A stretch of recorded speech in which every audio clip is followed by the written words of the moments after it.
നമ്മളിന്ന് mutton soup ഉണ്ടാക്കാൻ പോയാണ്. വീട്ടിലോട്ടേക്ക് പോയാലോ? ചേട്ടാ ഇതാ മട്ടൺ നല്ലപോലെ കഴുകുന്നുണ്ട്. നിങ്ങൾ പെണ്ണുങ്ങൾ മാത്രമേ അടുക്കളയിൽ ഇങ്ങനെ ജോലി ചെയ്യുള്ളൂ, ഞങ്ങൾ ആണുങ്ങൾ കഷ്ടപ്പെടൂലെന്നല്ലേ? ആണുങ്ങൾ നല്ല സുന്ദരമായിട്ട് ചെയ്യും. പക്ഷെ ഇവര് അടുക്കള കയറുമ്പം ഈ മേസ്തിരിക്ക് മെക്കാട് പോലെ നമ്മൾ കൂടെ കയറിയേക്കണം. ഇല്ലെങ്കിൽ നമ്മൾ ഒരു മാസത്തേക്ക് കരുതി വെച്ചിരിക്കണം വെളിച്ചെണ്ണ, ഉപ്പ്, മല്ലിപ്പൊടി, മുളക് പൊടി, ജീരകം, കടുക്, വെളുത്തുള്ളി എല്ലാം കൂടെ ഒരു ചിക്കനിൽ തേച്ച് പിടിപ്പിച്ച് പുഴുങ്ങി എടുത്തിട്ട് ഒരു നിപ്പുണ്ട്. ഈ ഇരട്ട പ്രസവം ഒറ്റയ്ക്ക് എടുത്തിട്ട് നിൽക്കണം വയറ്റാട്ടിയ പോലെ. ഇതെല്ലാം കഴിഞ്ഞ് അടുക്കള കണ്ടിട്ടുണ്ട്.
കോഴിക്കറിയാ?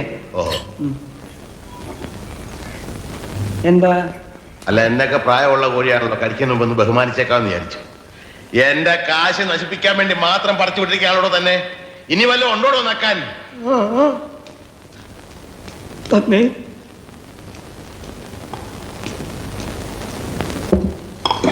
മീൻകറിയാ? ഒരു വടി കിട്ടുമോ? പിന്നെ വടി ഇവിടെ ഉണ്ട്. എന്തിനാ? ഇതിനെ ഒന്ന് കൊന്നു തിന്നാനാ. പുഴയെന്ന് പിടിച്ച് അതുപോലെ ഇട്ട് കൊണ്ടുവന്നിരിക്കല്ലേ. ഉപ്പുമില്ല, മുളകുമില്ല, ഒന്നുമില്ല. ഉപ്പ് ഞാൻ ഒരു പാത്രത്തിലൂടെ കൊണ്ടുവയ്ക്കാം. പാത്രത്തിലോ? എന്നാ താനൊരു കാര്യം ചെയ്യും, ഒരു 10-15 പാത്രം ഈ ടേബിളെ നിരത്തി വെച്ചിട്ട് ഉപ്പ്, മുളക്, ഉള്ളി, ജീരകം, കറിവേപ്പില എല്ലാം അതിലിട്ട് വെച്ചാല് ഞാൻ എന്റെ പരുവത്തിനടുത്ത് കഴിച്ചോളാം. ഇനി മേല ഞാൻ അങ്ങനെ ചെയ്യാം. തന്നെയൊക്കെ തീറ്റിപ്പോരുന്ന എന്നെ വേണം പറയാൻ.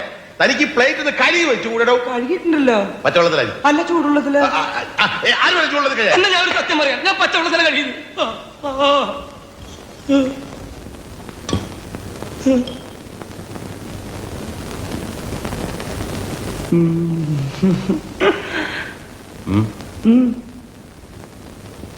എന്താടോ? അല്ല, കൈകൊണ്ട് എന്തിനു സഹായം ചെയ്യാൻ? തനിക്ക് ഉള്ളൊക്കെ അകത്തിരിപ്പില്ലേ? ഇനി ഇവിടെ നിന്ന് നാക്ക വെള്ളം ഊരിച്ച് കൊതി പിടിപ്പിച്ച് എന്റെ വയറ് ചീത്തയാക്കിയേ പോകണോ?